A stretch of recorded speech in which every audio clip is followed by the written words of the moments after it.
welcome to 6th and I. I am Heather Moran, and I am lucky enough to be the executive director here. How many of you are here at 6th and I for the first time tonight? Oh, yay, well, welcome. Welcome. For those of you who are new, this building opened as a synagogue in 1908. About 50 years later, it became home to an AME church, and in 2002, it was almost sold to someone who wanted to turn it into a nightclub.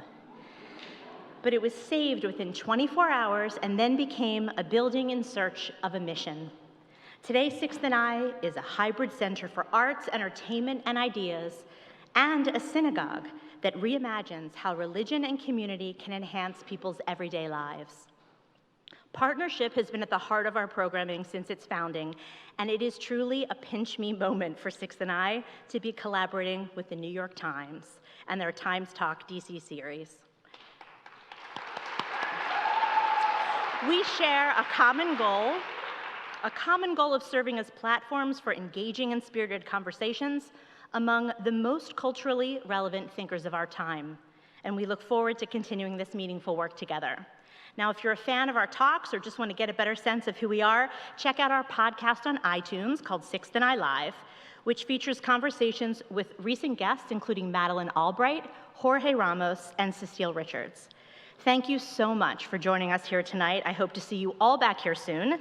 And it is now my absolute pleasure to introduce Tom Kulaga from the New York Times.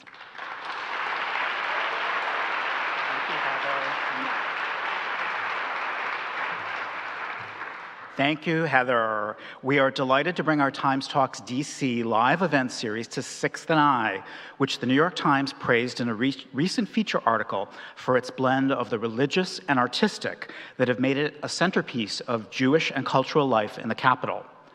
By a show of hands, how many of you here tonight are New York Times subscribers?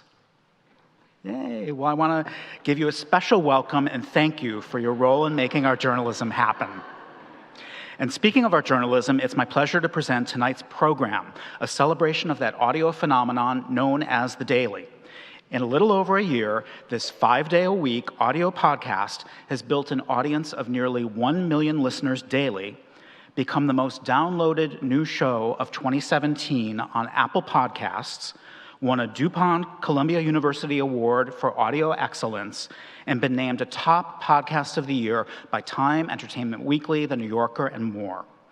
Here to talk more about this phenomenon are the host of The Daily, Michael Barbaro, and our moderator and frequent daily guest, New York Times editor for live journalism in D.C., Jennifer Steinhauer.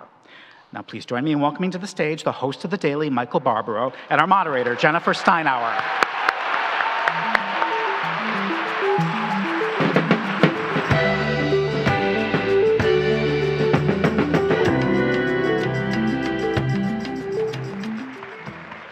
Hey, I cannot get enough of that music.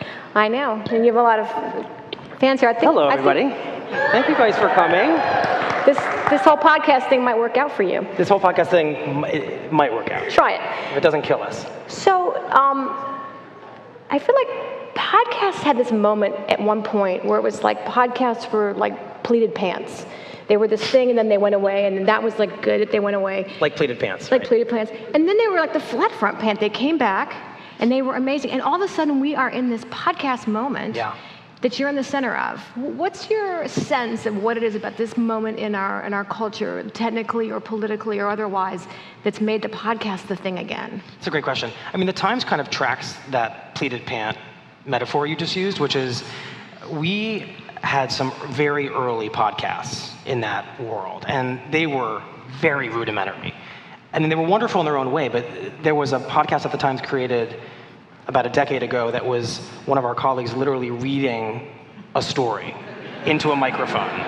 And that sounds fantastic. It was fantastic. I'm not going to name this Metro reporter who did it, James, but you know, it was very simple, and the idea was that audio just amplifies. It's an appendage to the beautiful thing that is the New York Times.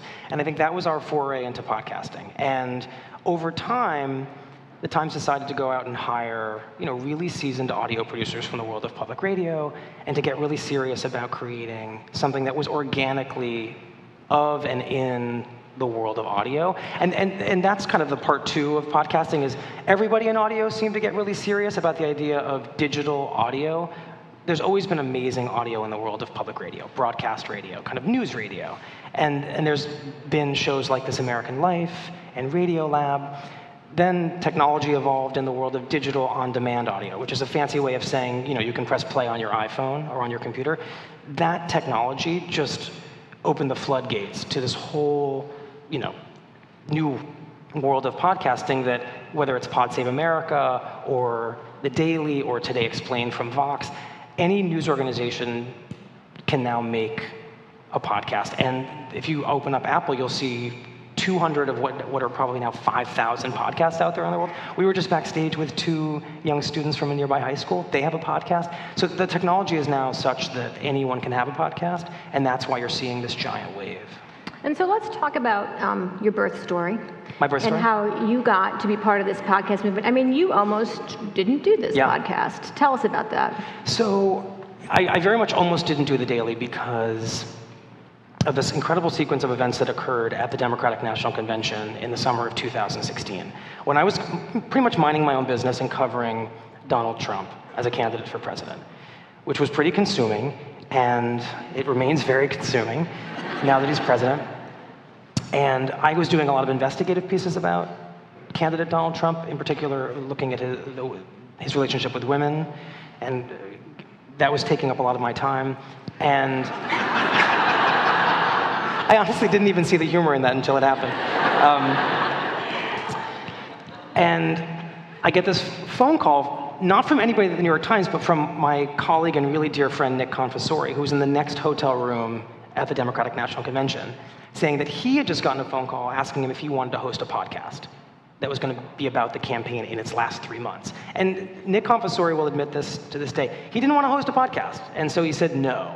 And I think he must have understood that I was going to be the next person in line to get the call, so he was warning me, and he said, I don't know if you know this, but I think you're about to get a call asking if you want to host a podcast about the campaign. And I said, I think I'm going to say yes to this. I think I want to change. I had been a reporter, and a business reporter, a Metro reporter covering City Hall. I was ready to do something different in my career. And when that call came, I said yes. And from that call was born The Run-Up. And The Run-Up was a 3-month-long podcast about the campaign that was, in a way, if you listen back to it, my voice is much higher.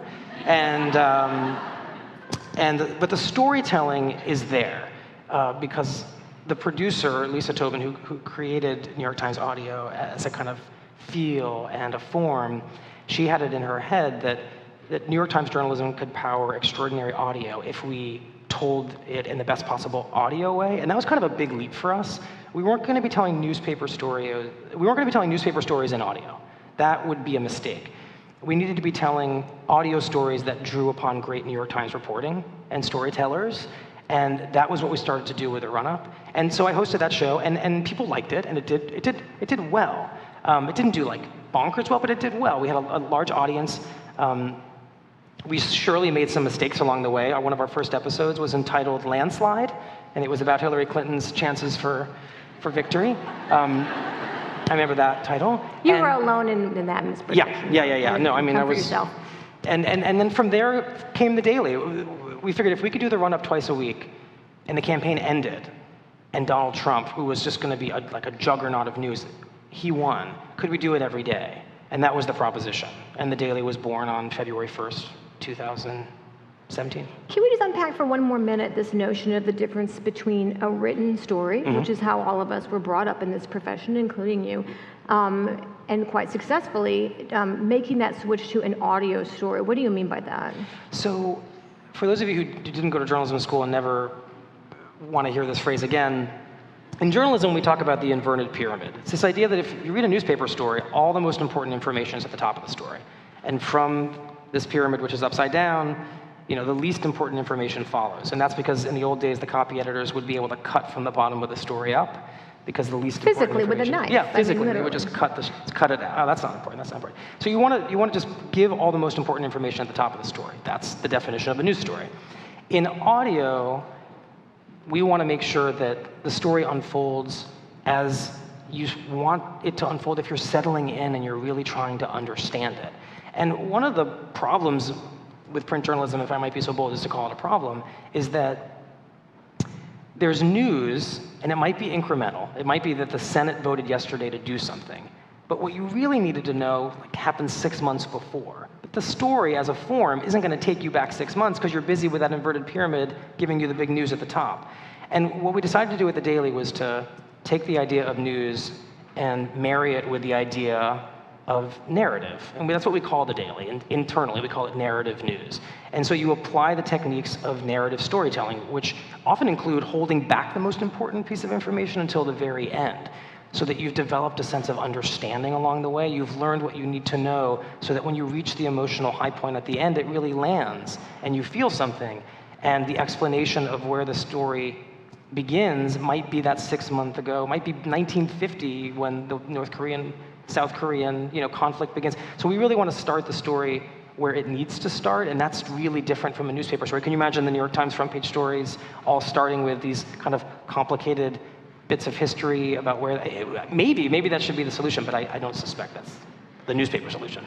And we're going to do a few clips tonight. We're going to start with one in a second that sort of illustrates kind of your bread and butter, which is your colleagues, right? Right. I mean, and you're very dependent on them. Entirely dependent on our colleagues. You have to ask them. Sometimes you probably have to beg them. Sometimes you have to cajole them. You catch them in strange places. We do. And I want to illustrate that you and I, when I was on Capitol Hill, had a lot of these interchanges. Mm-hmm. And I think that they do illustrate kind of how you get people not after work or before, but you get people while they're working, and that's something that's pretty typical for you. Correct? Yeah, I mean, we want want to catch people in the kind of raw place that they are and make it a real interaction. And I think when the show started, that was a kind of a new concept in daily news that you might hear the phone ring and then you might hear the weird thing that happens when the person picks up, and we weren't going to attach ourselves to the formality of traditional audio. We wanted to be somewhere in between, mm-hmm. and I'll tell you why. I like hearing this interview you and I did, because I think it sets up the point I want to make. Let's revisit that moment. Shortly after Thursday's vote to repeal the Affordable Care Act, I called the Capitol building. Senator? Hey, I'm trying to reach Jennifer Steinhauer. Okay, hold on one second. She's waiting for you. Hello? Jennifer. Michael, we meet in the phone booth again. Always. And it's a big day at the phone booth. It is. Let's start with the most basic of facts. What happened on Thursday afternoon in the House of Representatives? On Thursday afternoon in the House of Representatives, the House Republicans finally did what they've been saying they've been wanting to do since 2009, which is repeal the Affordable Care Act. We can put this collapsing law behind us. End this failed experiment. Make moves to repeal the Affordable Care Act. Let's put the patient, not the bureaucrats, at the center of the system. This bill does all of those things. After weeks of trying and worrying and failing to even gather enough votes to bring a bill to the floor, House Republicans finally got it together. The ayes are 217, the nays are 213. The bill is passed, and without objection, the motion to reconsider is laid upon the table. 4 votes, wow. You would call that barely passing? I mean, the phone booth is the greatest shtick ever created. It's an actual phone booth. This press gallery in the Senate press gallery has phone booths, and you can receive calls from the outside that way if people want to reach you that way. Yeah, and I think that was your idea, wasn't it? I mean, it started to feel like a kind of journalistic liaison we were having, that I would call and you'd be in the phone booth, and we'd get the hold music, and we'd play the hold music, and I think it was kind of a Pavlovian response. If you heard that phone ring, and you heard that energetic classical music from the Capitol, you knew that Jennifer Steinhauer was about to come on. And we loved playing with those tactics and techniques. I mean, they were experiments for us. And in that case, we took our lead from you. You wanted to talk in the phone booth, right? I mean, if you had decided to answer the phone at your desk, this would have never been part of the show. But a couple things happened in that clip that I think are emblematic of what The Daily is up to. I mean, one is the kind of authentic moments of sound that are unique to The Daily. The other is that suddenly Paul Ryan's just there. If you're listening to traditional public radio or a lot of other mediums, we'd have to introduce the fact that Paul Ryan is the Speaker of the House and you're about to hear from him. And one of the things we decided really early on with The Daily is that we were just going to let sound be sound, and we were going to trust listeners to understand why we were using tape the way we were. And we would occasionally get emails from people saying, you must identify the speaker. And we'd say, oh, no, just stay with us. Just stay with us a few more weeks. You're going to get used to it. And even with the techniques of people got mad, people with car phones got mad when the phone was ringing in the car because they would think it was their phone. I mean, the other thing people have asked us to do is to not play sirens because they think there's going to be, it's a cop behind them or something. And so we get a lot of special requests, which we turn down. But the point is that sound is powerful. Like your voice is powerful, a siren is powerful, the phone ringing is powerful, and it gets your attention. I mean, we want to hold people for 20 minutes of really great storytelling. And if it's just you and I talking, I mean, with all due respect, I mean, it's really, really powerful to layer in Paul Ryan, to have the phone ringing, and I think those rituals are what make the show really special. Well, technically, it must be quite difficult. I mean, how is it different, would you say, being in a newsroom as opposed to being in NPR, right, which is set up to do this sort of thing? Yeah. I mean, you are, in the sort of technical sense of the word, in a newsroom, still a bit of an interloper, right? You guys are off kind of in this room doing your thing. We're a newspaper still. We're a legacy news organization. So how does sort of culturally and technically do you make that happen? Well, so the first studio that was created for The Daily was on the 16th floor of the building. And it was a utility closet that had been most famously used internally. People understand this. I think it's okay to say it. It was a room with a single computer disconnected from the internet where the WikiLeaks documents were being stored at the Times. And so it was secure, had a little lock on the door. And we came in and we put styrofoam on all the walls and set up a table in the middle of this vast utility closet. It was really big. And we started making The Daily, and you could hear all sorts of, I mean, the quality was not so great, my voice was not so right. I really cringe at going back and listening.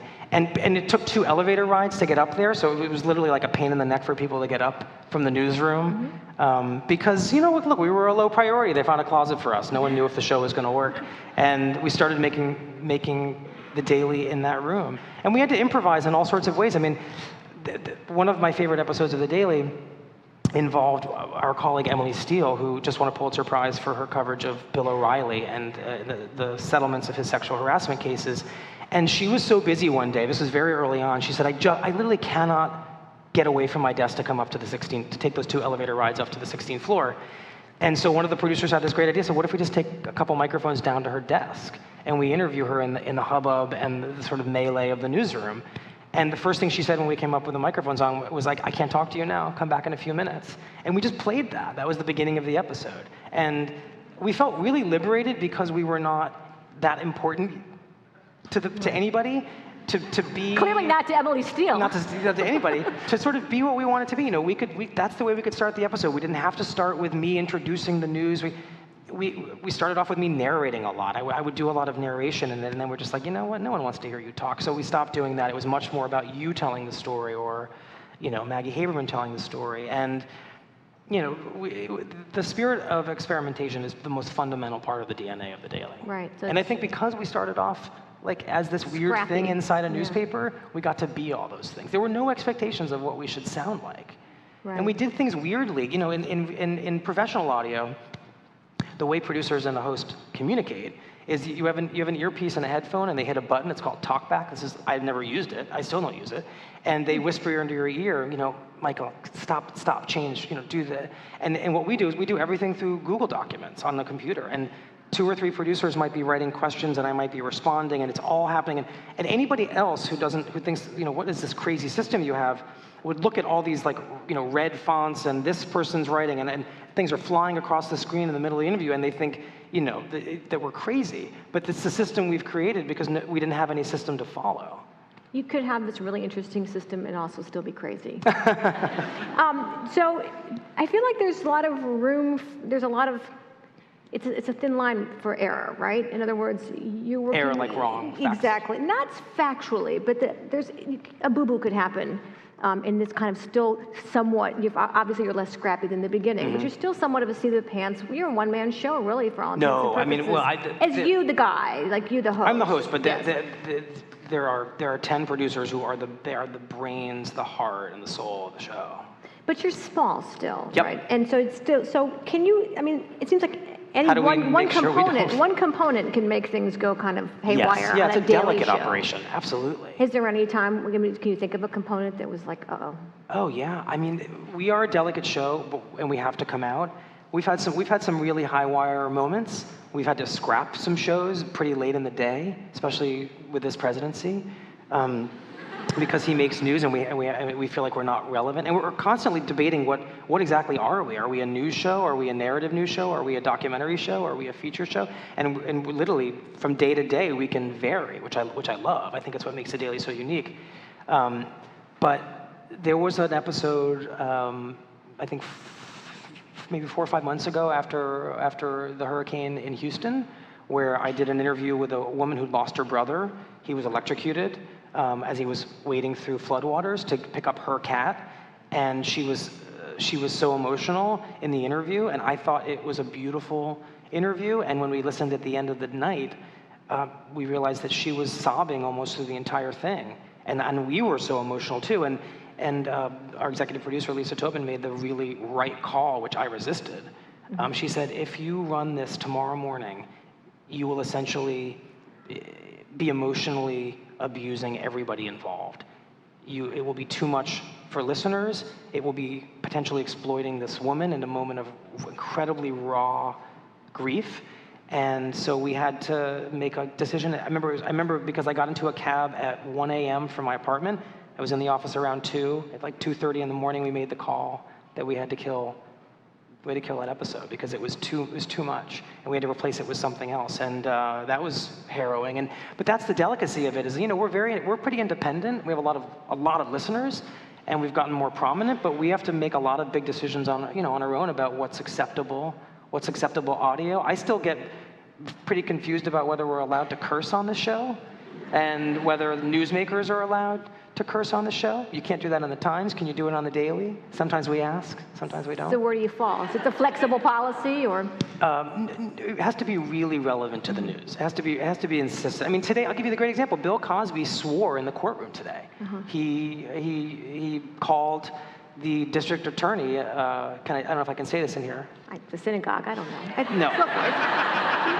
He cursed at the district attorney in a very pointed way. That's very Timesian. Yes. And he used a metaphor for. Yeah, he used a metaphor for the rear, and we decided. I asked Graham Boley, our colleague who was there, to recite. It'd be really interesting to see if it makes it tomorrow morning. Interesting. Well, it might not be essential. It might not. So speaking of Pulitzer Prize winners, I want to go to a clip pretty soon here with our colleague Mike Schmidt. Yes. Mike Schmidt won 2 Yes, he's Pulitzer part of 2 Prizes Pulitzers in the last week. It's kind of amazing. And he's still like friendly and stuff. Yeah. Which actually is relevant to this thing I want to ask you, because what I think is interesting, obviously you're wonderful, you bring the news to life, Thank you you, bring Jennifer. newsmakers to life. But you also bring out the humanity of reporters, which fascinating, because I think people sort of do view reporters as kind of like something off the set of Westworld or something, right? It's like these, you have dry cleaning, or it's just these weird kind of symbols to them. They're not really human in a funny way, and you capture people, even really big important reporters in the middle of really hot stories in these As kind of real human people. moments, and struggling to get their job done and deal with you and everything at the same moment. And I feel like this clip right here with Mike Schmidt, and this was a story, I think this was a big Trump story, obviously. This was a very big Trump story. This was Mike breaking the story that James Comey was invited to dinner at the White House for a That's right. very particular kind Conversation. of meal. Yes. Let's go to that clip. Finally, Mike, on your way out the door on Wednesday. Oops, different what clip. happens? We'll fix it. We get through the interview and stand up. I think we stand up assuming that we would shake O'Reilly's hands and sort of walk out. We appreciate you guys sitting down. Thank you. Oops, we may have played a different clip. So we had lugged the special recorder from the Daily and brought it with us. So we had the high quality audio, and we stand up and we turn off that recorder, we're recording on our phones, and at that point, O'Reilly wants to make a last point. If you really wanted to know the truth, you'd let him tell you on background. And it's at that point that he gets as animated as I've ever seen anyone in any type of interview that I've been in. Because we have physical proof that this is bullshit. Bullshit. There we go. Okay? So, it's on you if you want to destroy my children further. Right? Because it's all crap. It's almost like you can feel the vibrations in your own chest. Why don't you be human beings once? This is horrible. It's horrible what I went through. Horrible what my family went through. This is crap. And you know it. So that was not James Comey That was at not- the White House. We'll talk about that later. I think we've also adjudicated whether we can have swear words here. Yeah, in I'm really, 6 that to 9. was so much just transpired there. So that's a different clip. Let's talk about that clip, though, Yeah. because that was very intense, and I think that does actually show what kind of the reporters in that moment Sure. and what they must have been feeling and thinking, kind of transmuted and transmitted through you. I mean, that was, sorry, and I apologize for mischaracterizing it at the beginning. That was Mike Schmidt and Emily Steele in a room with Bill O'Reilly, having the ultimate showdown conversation about the accusation against him, and him basically trying to guilt them out of reporting the story the way they wanted to, and cursing at them, and man, do you really see the raw, real Bill O'Reilly there. But what I think it shows about Mike and Emily is it's about this incredible partnership they have and how they work together, how they interact together. It was also about the process of journalism. I mean, there was a moment where they turned off one microphone, but other microphones were still going. And they're talking about their process and how they're thinking about interacting with Bill O'Reilly. And there's like a kind of a technical quality to how they're describing it. And one of the things I think the Daily has pulled back the curtain on is like, what is real journalism and how does it work? What is it like to be in these interviews and to ask these tough questions and to reflect on how it feels? And I think one of the things Mike said in that clip, or he said before or after it, was he'd never seen anyone get more angry in his career. And this is somebody who has covered doping, in professional athletics, who has covered James Comey and Donald Trump, and the angriest he'd ever seen anybody was Bill O'Reilly blowing up at him. And I think there's a lot of confusion about what journalism really is and what the New York Times is, right? And for the longest time, the way the New York Times interacted with readers was we basically said, here are these big marble tablets we've handed down to you. You're welcome. You'll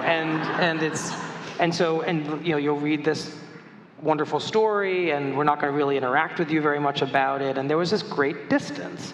And I think that distance has created some confusion about what exactly we're up to, and just how much work it is to tell these stories, and the kind of honor and craft of journalism. It's not transmuted in the traditional story form as well as I think a lot of us wish it were. And I think along came the Daily, and this is not a secret. That was part of our mission. Our mission was to kind of open up the process so that you could understand what Emily Steele and Mike Schmidt do all day and how they get that story. And the reality is, if you can be in that process, I think this whole debate about fake news and should we trust journalists, like if we give you more of our process, I think there is more trust. I think there's more understanding for what the reporter's up to. And we're not a campaign for the brand of the New York Times at the Daily, but in telling stories the way we do and hearing the journalist in the phone booth or in the interview, you inevitably just see them as human beings. And that's a beautiful thing. So walk us through, your days are also not traditional, although there are no traditional days in journalism anymore because of the 24-hour internet world that we all live in. But walk us through your day. I mean, you're there a lot in the middle of the night. How do you start? How do you kind of come up with your story of the day, as it were? Mm-hmm. Well, we start our day with the traditional 9:30 news meeting at the Times, which is where all the senior figures are sitting around deciding what's most important. And we really do take our cue from them. I mean, if the paper is deciding that the biggest possible story tomorrow is a scoop about the Russia investigation with the president, like we want to give serious thought to whether that's our story. And then a lot of the time, though, we want to kind of zig where everyone else is zagging. We want to find the narrative story within that. So what we'll do is we'll call up a colleague, a Matt Apuzzo or a Maggie Haberman, or in the case of you, and we'll brainstorm for 15 or 20 minutes in your really busy day, and we'll catch you in your car or in your kitchen or wherever, and we'll start to sort of download with you, and then we'll go off for 2 or 3 hours, and we'll do our own research, and we'll start to think about the audio possibilities of the story, and then we'll structure a document that I think is a kind of a beautiful piece of art in one of these Google documents that's kind of a script of where we want the story to go. And we'll spend huge amounts of time talking aloud about where does this story begin? What if we begin it this way? What if the first thing you hear is, you know, something really unexpected? Maybe you want to start with tape. Maybe the first thing we need to hear is the president's voice. And then we'll go from there. And then we'll sit down with the person, the guest, and we'll do the interview. I'm not going to lie, some of our interviews are really long. We've had, you know, hour-long, 2-hour-long. Last night we did a 3-hour-long interview. Not necessarily with a colleague. This one was with a woman who went through an extraordinary experience in North Korea. And good narrative superstructure, kind of achieving it. For 3 hours? You talked to her for 3 consecutive hours? Yeah, wow. for 3 consecutive hours. Yeah, you have to pee before you go into the daily studio. That seems like you just have this is a key takeaway. So. And they're exhausted. I mean, I don't know if you all remember, we did a 2-part episode about an Iraqi from Mosul whose family was killed by a U.S. drone strike, and it was just a heartbreaking story. And he was in a hotel in Baghdad with a local producer who we hired to hold a microphone in front of him, and he spoke to us for almost 4 hours and told his story. And I remember just repeatedly asking him, Bassem, do you need a break? Do you need to go to the bathroom? Do you need water? And he just wanted to keep going, and we just wanted to keep going with him. And it's exhausting. This kind of storytelling, you know, in an era, I think if we're being honest as journalists, with our phones and our computers, and you can really tune out a boring interview if you want to. You can just kind of drift off. The Daily does not permit that in the host, in me. And so it's required me summoning a kind of focus that I didn't even know I had. Because if you're not in the interview and focused on what someone's saying and responding to it and thinking logically about what the next question is, then you're going to lose the guest and you're going to lose the audience, and it's horrible. And the most horrible moments I've had and felt most ashamed of are when the producers look at me like, what? What do you do? You know, and then so, and I never want to do that. And so when I go into the studio, like this comes, you know, my watch comes off, this comes off, the phones go away, and the you know, it's just the Google Doc and the guest and a producer sitting across, you know, through facial expressions and some writing in the documents, kind of keeping us really focused. Wow, and then so after a 4-hour interview, or even an hour interview, that's just the beginning. I mean, then there's that's the just cutting. The beginning. I mean, yes. Then where do we go from there? I mean, well, that's and that's the later part of the night, which can drag on until the wee hours of the morning, which is, I mean, that's all that wonderful tape you hear. I mean, there are producers on the team who are incredibly gifted at this. They'll go off and find the most obscure, wonderful piece of tape from 1992. They'll call local radio stations or TV stations and say, do you have this one clip? I remember we were hunting for tape on an episode about sexual harassment at a Ford factory, and we really wanted when someone refers to audio in an interview, if you're the Daily listener, you expect to hear the audio. So we're like, we're going to find this tape. We called around to all these local TV stations. We finally found the local anchor who was named in the segment, and we could play the audio. And so, I mean, these little treasures that are out there. And it's a group of obsessive, crazy people who just want to make it really great. The crazy thing also seems to be thematic. And then the thing is, we created a really interesting system because the show is so labor intensive, where at the end of the night, it's pretty late, and we need someone to do a final bit of engineering. That's where, make sure everyone sounds right. Michael's at the right level, the guest is at the right level, the tape is intersecting with Michael. And what time of night are we at this point? At this point of the story? This is like 11, this is getting late. We hired an engineer in Europe to play off the time difference, so that when it was getting really late, he was just waking up. And we would send him the file, and then he would, in his waking hours, fiddle with it and send it back, and it would be ready by 6 a.m. Interesting. Now, you do interview your colleagues a lot. Yeah. But you also interview newsmakers. We do. More and more, because when we started the Daily, the idea that a newsmaker was going to come on this, utility closet new podcast thing was pretty hard to sell. I mean, I remember these pleading emails to senators, and it did not happen. And now it's like, yeah, you can go away now. The other way around now, right? Yeah. No, never. Never. That never happens. So you had a very important newsmaker on. Yeah. I'd like to go to this other clip. This was a few days ago, I think. How did you appeal to this guest? I'd like to know if there was much that had to go through this, and how you approached this interview, given how much information has been out and how much news there is. Let's play this one. So the plan is to release a memo, get a special counsel, have the special counsel hopefully get the tapes.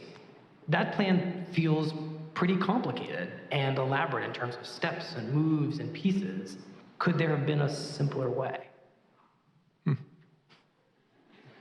don't know. Maybe you want to suggest one, but that's what I thought of at 2 o'clock in the morning, is that would put pressure on, force the Department of Justice to do what had been talked about in the media that they were considering doing. Right. Because you didn't trust the Department of Justice to do the right thing on its own. Correct. You said perhaps there's a suggestion. The simpler solution might be just to go to the FBI or the Department of Justice and just say, you should ask for those tapes. Yeah, but the FBI already knows what I know. And so if I can be useful, it's in putting pressure on the Department of Justice leadership, not the FBI. But given that I lacked confidence in the leadership of the Department of Justice, going to the FBI would be telling them something they already knew. But let's focus on the Department of Justice. I mean, isn't it a sign that there's something fundamentally broken when the former director of the FBI doesn't trust the Department of Justice or think it's capable of doing its job? Sure. That you essentially felt you needed to work around this agency full of law enforcement officials to deal with a situation that ideally they would deal with on a routine basis. Oh, sure. There's a whole lot of sad states of affairs over the last couple of years. But yeah, sure, it's regrettable. I was terrified of this interview. Yeah. So I want to hear about that. I mean, because I want to hear what was terrifying. Were your terrors, did they go away? And what were you trying to accomplish with this? Because again, there was so much already out there from James Comey. He's done a lot of interviews, yeah. First of all, he is as tall as everybody thinks he is. He's hugely tall. And kind of slight. It's this very interesting combination. I mean, appearance is not important, but Not to you. But it's very striking. So we were surprised that we got the interview, but we've done a ton of storytelling around Comey. One of the first, and I think one of the milestone episodes of The Daily was a special 30-minute episode. I remember because we'd never made a show that long about the whole saga of James Comey, from the Hillary campaign to the Donald campaign. And so when his book came out, we knew we weren't going to be first in line, and we knew we weren't going to be second in line. And it was, I think, probably like the 10th interview he did. We wanted to be very distinctive. So we asked them for a copy of the book, and we cracked it open. We just we tore through it, and we noticed a passage at the top of the book where he kind of self-diagnosed his flaws and said, I'm prideful, I have an ego, I'm stubborn. And as we brainstormed about how to approach the interview, we thought, like, well, maybe that's the whole way of approaching it. He makes this admission. Maybe that's what we ask him to contemplate through the whole interview. And I don't know if you all would agree with this, but one of the patterns that emerged through the two campaigns was that, and Comey was resistant to this, but I think it's pretty hard to dispute, that he found something objectionable in the Department of Justice of the Obama administration, and now, of course, with the Trump White House, what they're doing. And so he took matters into his own hands. He decided that he, in his mind, sort of knew what needed to be done, and in his heart, he felt it was the right thing to do. And so we just kept pressing him in that interview, and I think we've gotten a lot of feedback. Most of it is positive. Some of it is not been positive, and people have said, well, it felt like you were pursuing a thesis there, and it wasn't landing, and you were continuing to pursue it. I don't think that's quite right. I think we were just asking him to contemplate the mirror that we were holding up a mirror to what he himself said about James Comey and said, can you grapple with this for us? And I liked how open he was in the interview. I felt like he was real. The gears were turning, and you could hear it. I thought he stole my which was unexpected. That's sort of my thing. That's your But he gave us a full hour, and he was contemplative and thoughtful, and I'm proud of the interview. I'm glad we did it. And for us, just as with the first thing, it was a milestone to get him. I struggle with adversarial interviews. As a reporter, did you, as a reporter as well? I struggle with it when a person's sitting in front of me. Mm-hmm. And we did an interview with Scott Pruitt, again, one of our more polarizing interviews. Some people just said at the end, they're like, "What? Why didn't you?" And to some degree, I was like, "You're right. I wished I'd asked that. I'm learning to do this kind of interview." And in a live, kind of someone sitting across from me. And so occasionally there have been some shortcomings to those interviews. And sometimes I think with Comey, I think it went really well and it was the right balance of kind of hard questions and humanity. Well, and that's sort of you should have thing. I mean, how much, that's my number one self-agonizing critique, right? I should have. But the funny thing is the print reporters get this, and you get it a lot, because of the format, I'm guessing. How much do you feel part of the critique is that you're supposed to be, you're the New York Times, you're the media, you're supposed to be kind of some sort of resistance face? Yeah, that's a great point. I want to separate those two things out because I think we could have done a better version of one or two of these interviews, so I don't want to absolve myself. But you're right, I think there's an expectation now because of what cable news has wrought in our world. And because of the proliferation of opinion journalism, including really good opinion journalism, like those of our colleagues at the Times, that we're going to carry someone's water, that we're going to ask the question you've most wanted the world to ask, even if it's kind of a partisan question. And we don't see that as our job. I think one of the most important jobs the Daily sees is just illumination. Even when it comes with someone like Scott Pruitt, I want to understand the animating ideology of this guy. Because if you don't even understand it, it's pretty hard to pick it apart. It's pretty hard to even have a good debate about it. And so at the end of that interview, whatever you thought about it, you understand that Scott Pruitt has an ideology. You may not like where it comes from. You may think it's wild, but you understand it. And it's this idea in that case of originalism. He's an environmental he's an originalist when it comes to the EPA and its rules and what it's supposed to do. And again, you may think that's wacky, but once you understand it, it's the basis by which you can judge all the actions. Now, that was a very long answer, and I'm sorry. It worked. It was fine. It fit. So, you do spot stories, as you said. You try to turn on a dime. Now, for example, our colleague Mark Leibovich, who's a writer for the magazine, had a big story. It's the front page today, actually, written from some tape that he got from a meeting with NFL players and owners, talking about Colin Kaepernick and the whole situation with him, and about Trump. Mm-hmm. And it was remarkable for its candor, and it was tells us a big, this great prism on what's going on in our culture right now. So, do you think that you'd be able to think on a dime really quickly? This is what I would like to ask Mark Leibovich about that story that's in the paper today. No. You would not. Yes. What would you? How do you think you would approach that particular piece? What would you want to know? I think this is a remarkable story, and I'm already regretting that we didn't do it on the Daily. And it takes you inside this room with the most powerful people in the most powerful league in American sports. Some of the wealthiest people in American sports.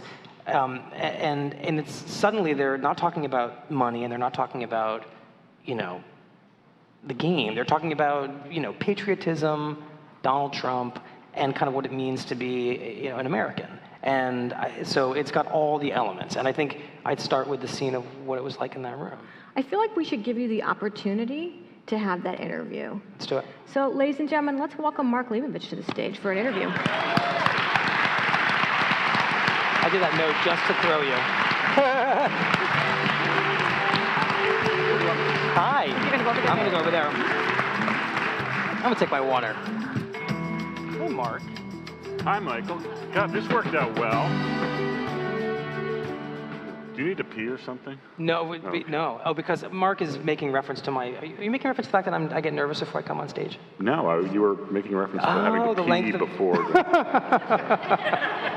This can't go any place good. No. So, I want you to just take me into this room and set the scene of who is in this room. Where are we?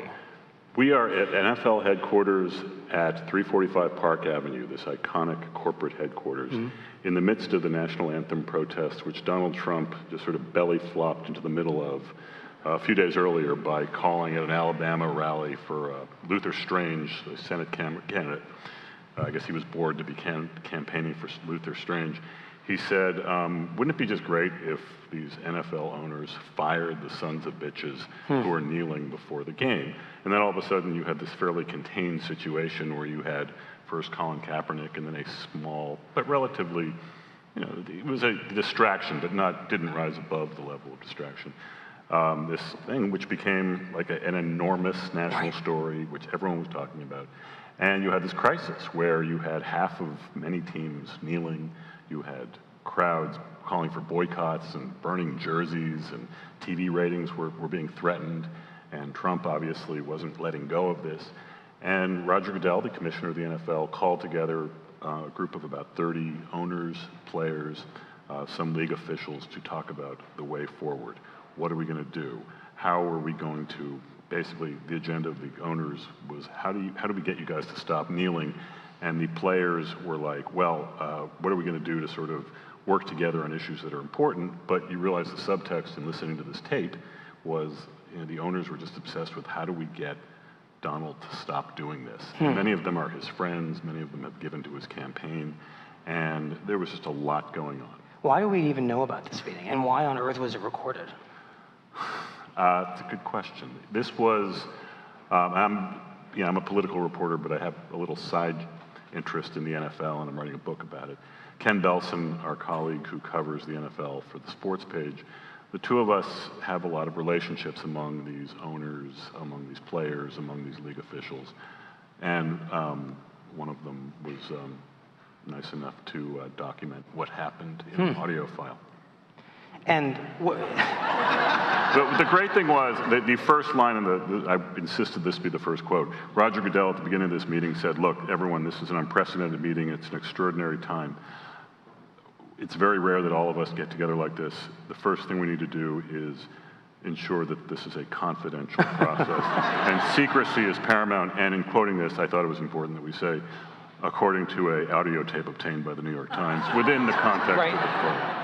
How unusual is it for the players in the NFL and the owners to come together to talk about something other than the league, the games, the sport? It almost never happens outside of a collective bargaining situation, or obviously talking about X's and O's or rule changes, things like that. And how vast is the gulf between these two sides, the owners and, from what you're saying, players who have taken a pretty conscientious public stand on? Yeah, there aren't many of them. I mean, relatively speaking, most players would like to stick to football. They would like not to think about this. They would want to keep their jobs. But you have a small and committed and increasingly vocal group of players, again, led by Colin Kaepernick, that want to be more than football players. They want to, make political statements during the national anthem. And the owners, again, while being very, very supportive, are, just want it to stop, essentially. And obviously, every owner is different. There are pretty big gradations between them. Players also, I mean, football, I think of the major sports, is probably the most conservative, sort of the most over-the-top patriotic sport. But, it basically, Trump, did a lot to sort of insert it into the culture wars. And the NFL just became yet another institution that he threw himself right in the middle of in this most divisive of ways.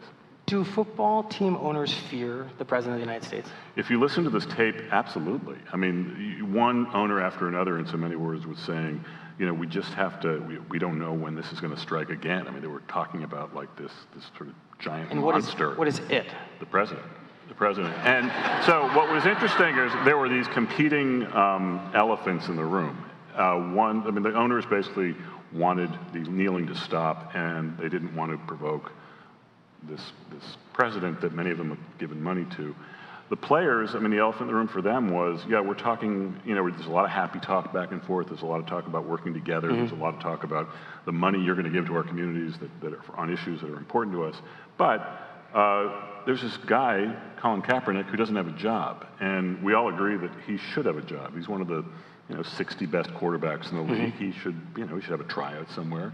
And what's with that? And everyone was sort of non-committal. And Eric Reed, his former teammate in the San Francisco 49ers, was actually wearing a Colin Kaepernick T-shirt, as if the elephant in the room was not obvious enough to not be in a T-shirt. Eric Reed himself was kneeling with Colin Kaepernick. He himself is without a job now. No one's signing him. He's a starting safety for the 49ers for the last 5 years. So there will be a generation, perhaps, of Colin Kaepernicks who have been effectively blackballed from the league, potentially, over what's happening. And this was the beginning of that. It was fascinating to get a view into it. I mean, does that suggest that the president won this debate, such as it was, if these players are finding that their protests result in not being able to play football? It depends how you define one. I mean, this unfortunately is just a much grayer area than numbers on a scoreboard, right? I think the president would in many cases describe winning as whatever gets him a lot of attention, whatever inflames the culture wars, whatever fires up his base, whatever gets a great applause line at a rally on a Friday night in Alabama. So, I mean, that seems like manna from heaven for Donald Trump.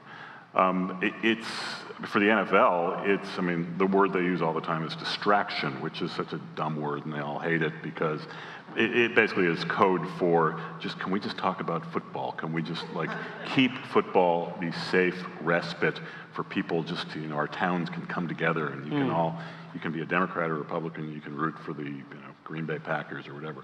So and again, Donald Trump, they're all talking about him. How does the meeting come to an end? Comes to an end after some pretty tense moments of owners sort of appealing to players to stop kneeling. There was a lot of kumbaya again. It's like, wow, this has been great. This has been unprecedented. I hope we keep talking. Again, the trust that we've brought together today has... With this recording. Well, that was I don't know if this will help the next meeting get started. And I didn't mean to sabotage anything, but it was interesting.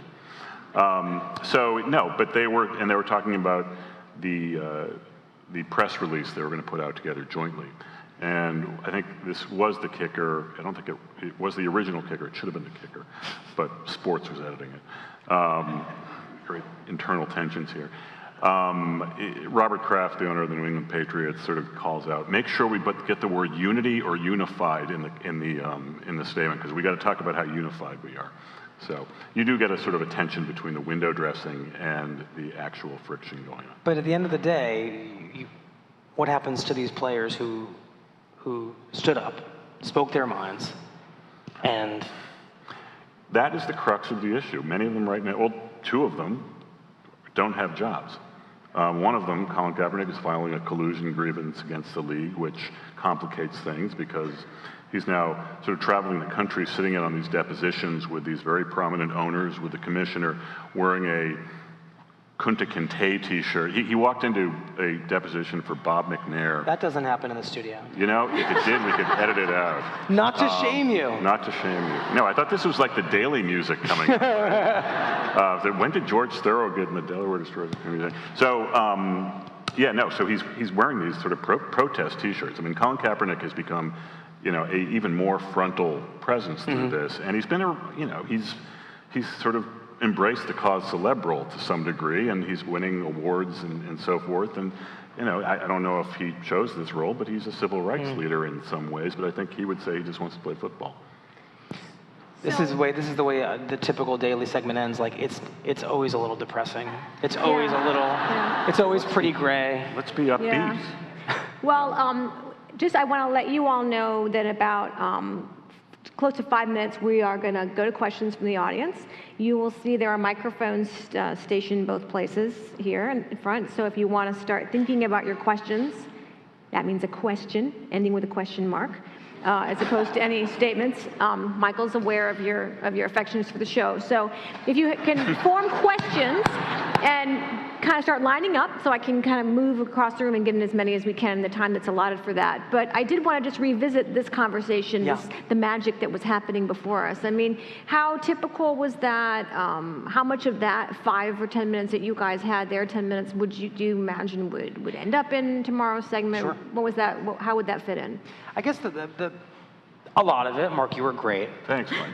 I mean, that's the other thing no one gets to see is all the mutual flattery, but it's real. I think the thing that would have happened in the studio is we probably would have slowed Mark down a few times and said, and this is particularly with our colleagues, they're so patient about this, is, we'll say, Mark, I love the way you set that scene. I loved it, but could you try again where just, because inevitably the kind of the instinct to tell a story is to go somewhere, is to kind of do it quickly. And I think a lot of what we're up to is, we say, kind of slowing down the clock, like giving us more details, giving me more scene, telling me about an interaction. And I think ideally we would have had this recording, which for a variety of highly understandable reasons. Right.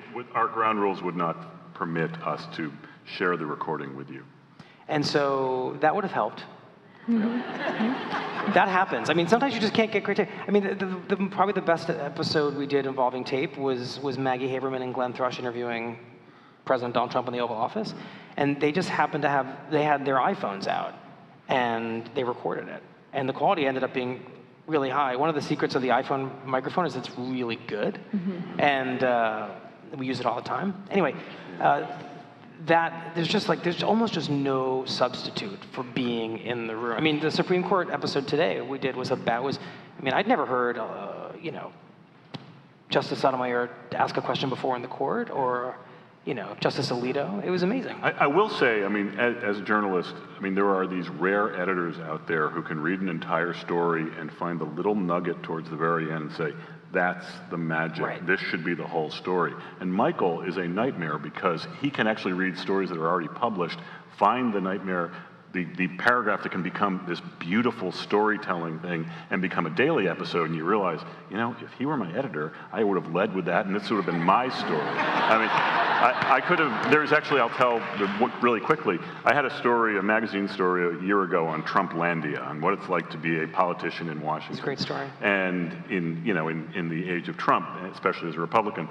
And very, very deep in the story, I needed someone to end it. And Tom Rooney, who was a congressman from Florida, who was a Republican who was deciding whether to run or not, I sort of told his story. He was the first baseman, while Steve Scalise was the second baseman at the congressional practice field that day. He was going through a very overwrought time. He probably was about 400 words in my story. Michael interviewed me for a segment that he was going to do on my story. Then all of a sudden said, hey, can we talk to this guy, Tom Rooney? And next thing I know, I listened to Daily, and Tom, as he should have to my story, just stole the entire show. And, no offense to my own editor, but wow, if I could do it again, if Michael were you want to be my editor? He would have led the whole story. We've done 2 whole episodes with Congressman Rooney. He is that remarkable and this is, Jennifer, you can correct me if I'm wrong, but I don't know that most members of Congress are profoundly self-reflective about what it means to be in Congress. It's not a job requirement. But he Rooney is leaving, by the way. And that's the weird thing is it's sad that he's leaving. But Rooney talked about what it means to be a gun owner with children, thinking about gun control in Florida. He just was so human. And when you find that person on the Daily, you just clench them and you hold on to them and you see if you can find another reason to call them. It's serendipitous in some ways. Shaw lineup. Yeah, and by the way, thank you for letting us. You didn't tell the other part of that story, which was we didn't run our interview with you because Rooney was so great. Well, what was great though is I have friends who don't read my stories, but they said, hey, I heard Michael Barbaro mentioned your name at the very end as a credit. It was I go to my high school reunions and no one knows what I do for a living. I saw you in the background at C-SPAN at some debate. That's one of the quiet undersides of going on the Daily, I would say, definitely. Totally. This is great. We have some folks. I hope we get to all of them. We may not, but we're going to start right over here. Ma'am, please. Thank you so much for being here tonight. I really love the show. Thank you. You walked us through your production process and how the show goes live pretty soon before, it comes together pretty soon before it goes live. In a world with so much talk of fake news, what is your fact-checking process? Well, the beautiful thing about working with New York Times reporters is that where we intersect with their storytelling, like Mark, is we kind of reach them at the end of their process. And we're just finding the way to tell the story in audio. So we don't have a ton of fact-checking to do. We do fact-check. When we're talking to a colleague, even in real time, some of the producers will fact-check things if they sound a little off. They're like, Mark, it was 1993. Can you retake that? So we'll do that. But because we're working, for the most part, with the best reporters in the world, truly, and I'm not just saying that to be nice, it means that like they traffic in facts. I mean, Mike Schmidt is so obsessive in his fact-checking that he would catch something before we ever would, and he would ask us, late at night to like, did I get that right? So it's a kind of a mutual system of trust. What we do fact-check more is if we talk to a non-journalist about their experience, we want to make sure that all of that, we might apply a thicker kind of fact-checking process to that. But the reporters pretty much take care of that for us. Good question, though. Over here. Hi there. Thanks for being here, obviously. I think I speak for all of us when I say that I've heard a lot of stories on the daily that I would not have gotten elsewhere. And so I want to know what you feel is your responsibility to tell those stories versus the stories that are obvious. Page. Yeah. We feel it really strongly. I mean, I'll give you an example of an episode that was one that wasn't at all intuitive. It was the story of a cheerleader in the last week or so, and it was a variation on the Me Too movement. She was a cheerleader for a professional football team, and she had not been sexually assaulted. She had not been sexually harassed. What had happened to her was that she had these very, these words get overused now, but this incredibly patriarchal system of rules for cheerleaders meant that if a male player walked into her room, she had to leave. And if a male football player followed her on Twitter, it was her obligation to block him. And the reason she was fired was because of one of these interactions where it's like she was just minding her own business, but because of the system in place that feels like it's from a whole other era and is very male-centric, she's penalized for proximity to a male football. It was really fascinating. And we found her voice and her story super compelling. I mean, this was a woman who dreamed of being a cheerleader for a professional football team the way her mother was. And we experiment like that all the time. Is this going to make a full episode? Does it feel right for us? Does it feel compelling enough? And that's a great example. We just did a full episode about Ida B. Wells, who died a really long time ago, but she didn't get an obituary in the New York Times. Those are the kinds of stories we want to tell that fall pretty far outside of the, Tom Rooney, James Comey, Russia investigation, Paul Ryan passed away. So I think we have an internal barometer we talk about at the Daily, which is like, do news for a few days, and then we kind of get antsy, and we say to ourselves, we don't want to be formulaic. We've done too much news. So let's experiment. Let's blow it up. Let's talk to somebody unexpected and do a really special episode. And that's kind of how it works. You sort of alluded, actually, to my question, right? That's okay. Can you talk us through a little bit more how you would pick the actual episode that goes on, say, Friday? You alluded to Bill Cosby maybe tomorrow, and this you would have wanted to do before. How do you make those tough decisions? Yeah. You talked about the 9:30 meeting, but what else goes on? I mean, sometimes we literally just pray that the president doesn't do something. That's what we do. I mean, if we, like, tomorrow's episode was not going to be about Bill Cosby, and it was going to be something really spectacular that I think will be Monday's show, so I'm not going to give it away. But it was a beautiful narrative. It's incredible. We bump it. That's right. We sort of have to bump things. News happens, and you sort of have to deal with it. And for the first 3 months of the presidency, it was just news. But it turns out that people really do want sophisticated treatment of news. And the reason I can say that is because when Mike Schmidt was breaking those big stories, it was literally transformational for the Daily. I mean, he would break the loyalty. The president asked Comey for a loyalty oath. We have internal ways of measuring listenership. I mean, those episodes came out, and it was like we went to a whole other place with a number of people suddenly understanding what the Daily was and subscribing to it. And so news, we are never going to not be a news show. We know the danger, I think, sometimes is that we become too focused on features and documentary stories, and so it's like a really nebulous, intangible balancing act of like when you do one versus the other. But if you wake up one day and there's been a giant piece of news and we don't make it the focus of the show, we certainly feel like we have kind of betrayed you, and so we don't want to do that. Hi, thanks so much for being here.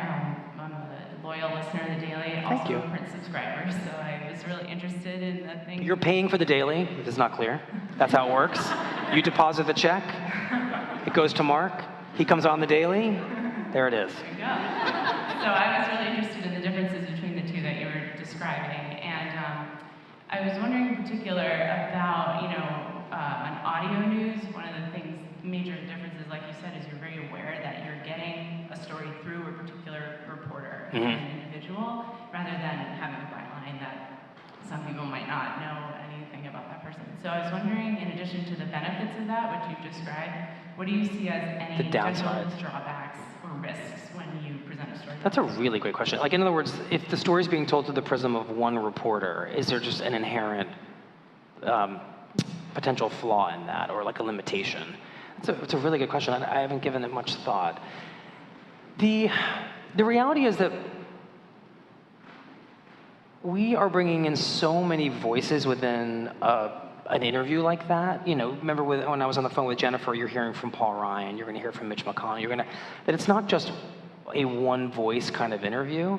And I think that that's kind of an antidote to that risk, that it's just one perspective. The other thing I guess I'd say about Times reporters is that they're pretty careful about their own potential, like, I wouldn't use the word bias, but we're constantly like asking ourselves, are we missing something? I mean, we're our own kind of worst second-guessing nightmares. And so there's nobody like a New York Times.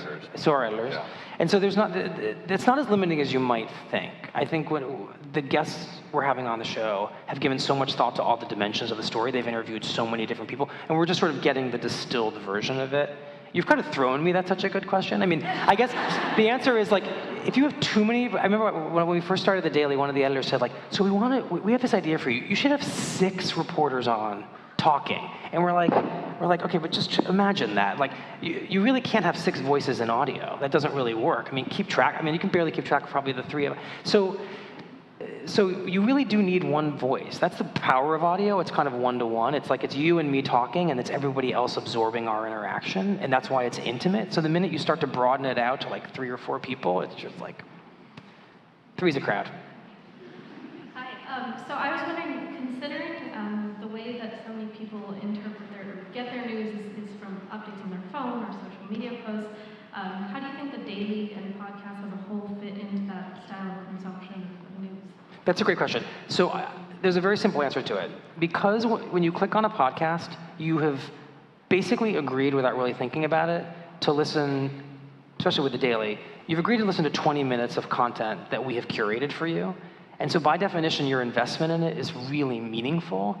I think in social media, like, think about how we're actually using that. Like, this gesture means something, you know? It's like, you know, so it's not really like something you're taking in very deeply. And I think the on-demand kind of audio world is, I mean, the shows like Pod Save America that are 45 minutes, people are listening to these full episodes. And so we know that the relationship is just deeper than social media. And I think that's why the show means something to so many people. Hi, thank you for coming. When I heard that you were doing James Comey, an interview, I thought, oh, not another one. I mean, I'm a political junkie, and so I watch everything, and I thought, how many times do I have to hear this guy? Even though I was interested in the story. But it was just like, my God, the questions you asked were really great. But Thanks. My question is, and I don't know the details of this, but your fellow New Yorker, Charlie Rose, is talking about possibly interviewing some of the, Matt Lauer and other people that were let go. Is that a place that you would go to? That's such a great question. I think you're referring to a page 6 item about whether, have you guys heard about this? This is kind of an interesting question. I think we have to really talk it over. It's a really difficult interview to do.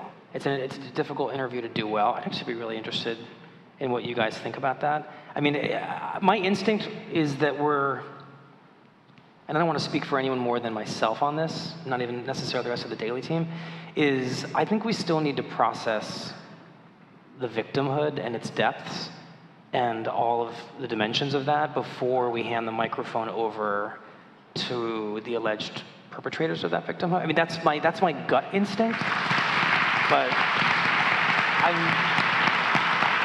now, that being said, I'm hugely curious what it's like to be some of these people right now, but that doesn't mean that they necessarily need their story told right now. I mean, I think we're all curious. Yeah, I actually thought this was an Onion headline to some degree. I mean, there is. I mean, I agree. I mean, I mean, perversely, it would be very interesting to listen to, but I agree with what you said. I mean, it also sounds almost self-parodying to some degree, at least this early on. Yeah. Hard to follow that question. I know I was very depressed around the election time frame. I'm sure I'm not the only one.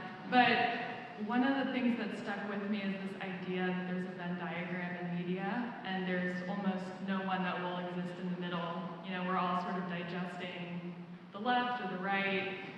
And I just wonder, because storytelling is one way to bridge the difference or to change somebody's mind, and it doesn't really work when you're reading headlines in that previous format. So I wonder what obligation or opportunity you view with the Daily, you know, being separate from the New York Times and being a different format, to maybe exist in the middle or to tell stories that bring both people to the table. Yeah, I mean, I want to answer your question. I just want to make clear, because you said separate from the Times, and we are so not separate from the Times. Right. But I mean that, because we get to pick and choose, as Mark just said, like elements of the stories that we're reading and say like, oh, that. What if we draw that thread out? And we feel a deep obligation. I mean, I don't want to make this too biographical, but what happened to me during the campaign is I felt very exposed when it ended, because I had done a lot of this kind of from the mountaintop storytelling about, you know,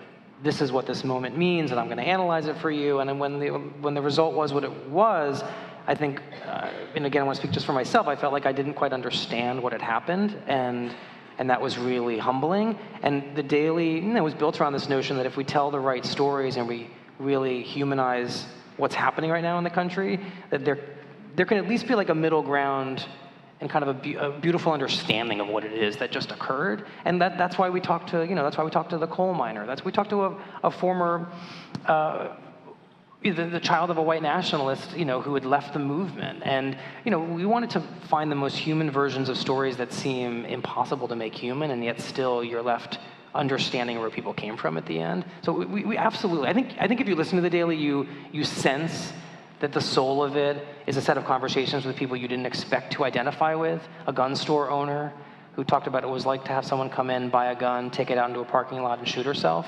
And yet he's a human being, and he was grappling with it on the phone with us. And we wanted to have, that was a mission kind of statement element of the show. Yeah. Only kind of follow-up is just that it's not a criticism that you all aren't doing it. It just, to me, it seems unless somebody chooses to live there, it's not a natural place to be. So anyway. Yeah, that's fair. I mean, news is about like conflict and the result of conflict, and that conflict kind of follows very familiar lines. And so, you get a partisan portrayal of the world. Well, in that conflict, I think we have a conflict with the clock. We do. Thank you all for being a fantastic I'm sorry, audience. we're not getting to these last questions. We tell Michael that we were so happy he could come to DC because we have truly phenomenal audiences here. And thank you all for coming tonight. Thank you, and thank you very much. Very much to my colleagues, Michael and Mark.